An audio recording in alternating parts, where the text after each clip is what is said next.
P K ശശിക്കെതിരെ CPM Palakkad ജില്ലാ ഘടകം KTDC chairman സ്ഥാനത്ത് നിന്ന് നീക്കണമെന്ന് ജില്ലാ സെക്രട്ടേറിയറ്റിൽ ആവശ്യം. സംസ്ഥാന നേതൃത്വത്തിന് ഇതുമായി ബന്ധപ്പെട്ട ശുപാർശ നൽകി CITU നേതൃത്വത്തിൽ നിന്ന് മാറ്റണമെന്നും ആവശ്യം. വിവരങ്ങളുമായി അരുൺ ആലത്തൂർ ചേരുന്നു. പാലക്കാട് നിന്ന് അരുൺ, എന്തായാലും പാർട്ടിയുടെ ചില പ്രധാനപ്പെട്ട ഘടകങ്ങളിൽ നിന്നൊക്കെ പി കെ ശശിയെ നീക്കിയിട്ടുണ്ട്. ഇപ്പോൾ പ്രധാനമായും ആവശ്യം CITU നേതൃസ്ഥാനത്ത് നിന്ന് ഒഴിവാക്കണം. മാത്രമല്ല KTDC ചെയർമാൻ പദവി അദ്ദേഹം വഹിക്കുന്നുണ്ട്, ആ സ്ഥാനത്ത് നിന്നും അദ്ദേഹത്തെ ഒഴിവാക്കണമെന്ന ആവശ്യം CPM പാലക്കാട് ജില്ലാ സെക്രട്ടേറിയറ്റ് യോഗത്തിൽ ഉയർന്നു എന്നാണ് അറിയുന്നത്. ആരാണ് ഈ ആവശ്യം ഉന്നയിച്ചത്? എന്താണ് വിശദാംശങ്ങൾ? ഈ പാർട്ടിയുടെ ഫണ്ട് തിരിമറി നടത്തിയതും അതുപോലെ തന്നെ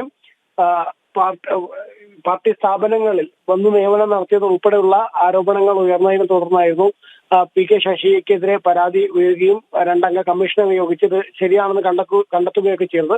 അതിനുശേഷം ശശിയെ ജില്ലാ സെക്രട്ടറി ജില്ലാ കമ്മിറ്റി സ്ഥാനത്ത് നിന്ന് ഉൾപ്പെടെ മാറ്റുന്ന ഒരു സാഹചര്യം ഉണ്ടായിരുന്നു. ഇപ്പോഴേതായാലും കൂടുതൽ നടപടി വേണം എന്നുള്ളതാണ്. പി കെ ശശിയെ മാറ്റാൻ വേണ്ടി ശുപാർശ നൽകിയിരിക്കുന്നു എന്നുള്ളതാണ്. KTDC ചെയർമാൻ സ്ഥാനത്ത് നിന്ന് ഉൾപ്പെടെ ഈ ശശിയെ മാറ്റണം എന്നൊരു ആവശ്യമാണ് ഈ ജില്ലാ സെക്രട്ടേറിയറ്റിൽ ഉയർന്നിരിക്കുന്നത്.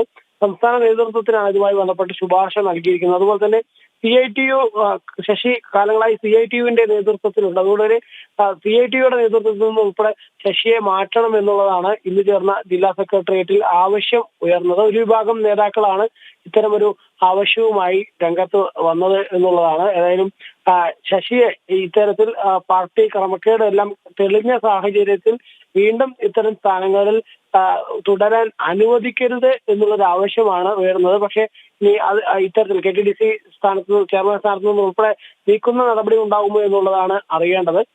മണ്ണാർക്കാട് ഭാഗത്തു നിന്നുള്ള നേതാക്കളായിരുന്നു ആദ്യം ഈ ശശി തന്റെ യൂണിവേഴ്സൽ കോളേജിലെ ഫണ്ട് തിരിമറി നടത്തിയതുമായി ബന്ധപ്പെട്ട പരാതിയുമായി രംഗത്ത് വന്നത്. കൂടാതെ തന്നെ പാർട്ടിയുടെ നേതൃത്വത്തിലുള്ള സഹകരണ സ്ഥാപനങ്ങളിലൊക്കെ അടുപ്പക്കാരെ നിയമിക്കും എന്നുൾപ്പെടെയുള്ള പരാതിയായിരുന്നു അന്ന് ഉയർന്നിരുന്നത്. ഏതായാലും ആ പരാതിയൊക്കെ അന്വേഷിച്ചതിന് ശേഷം ശശിക്കെതിരെ അടുത്തിടെയാണ് നടപടി ഉണ്ടായത്. പ്രാഥമിക അംഗത്വം എന്ന തരത്തിലേക്ക് ശശിയെ തരം താഴ്ത്തുന്ന ഒരു സാഹചര്യം ഉണ്ടായിരുന്നു. ജില്ലാ കമ്മിറ്റിയിൽ നിന്ന് താഴേക്ക് തരം താഴ്ത്തുന്ന നടപടികളിലേക്കൊക്കെ കടന്നിരുന്നു. നിലവിൽ ഏതായാലും ഈ ശശിയെ KTDC ചെയർമാൻ സ്ഥാനത്ത് നിന്നും ഒപ്പം തന്നെ ഈ CITUയുടെ നേതൃത്വത്തിൽ നിന്നൊക്കെ മാറ്റണമെന്നുള്ള ആവശ്യമാണ് ഇപ്പോൾ ജില്ലാ സെക്രട്ടേറിയറ്റിൽ ഉയർന്നിരിക്കുന്നത്.